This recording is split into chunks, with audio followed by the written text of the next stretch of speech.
Welcome, everyone. Today we look at Evan Roberts, the young man whose faith and fervor sparked one of the greatest spiritual revivals in Wales. Evan was born in 1878 in Lahore, Wales. A quiet, humble boy, he worked as a coal miner from a young age. Life was hard, and the struggles of his family and community weighed heavily on him. Yet in the midst of hardship, Evan discovered a power greater than himself, prayer and faith. By his early 20s, Evan felt a calling to lead a spiritual awakening. People laughed at his youth and inexperience. They said, "You are too young. Who will listen to you?" But Evan's heart was relentless. He spent hours alone, praying fervently for guidance and for the souls of his neighbors. One evening, during a small prayer meeting, Evan began to speak with conviction, sharing God's love and the urgency of repentance. Something extraordinary happened. The attendees felt their hearts stir in ways they never had before. Tears flowed.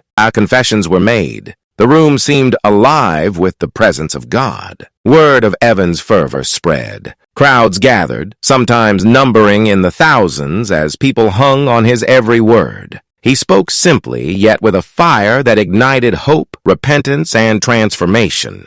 Villagers, miners, and even local clergy were amazed at the depth of conviction he inspired. Despite the excitement, Evan remained humble. He always redirected attention to God, never to himself. Night after night, he prayed for revival, asking for guidance and strength to shepherd the movement faithfully. His example reminded everyone that it is not charisma alone that changes lives, but a heart fully surrendered to God. As the Welsh Revival grew, thousands were transformed. Families reconciled, communities healed, and countless souls turned to faith, all because one young man, devoted to prayer and obedience, trusted God completely. Reflect for a moment. How might your life change if you prayed with that intensity and acted with unwavering faith? Evan Roberts' story teaches that age, background, or circumstance does not limit the power of God working through those willing to surrender. Even the smallest, most humble person can spark a movement that changes the world.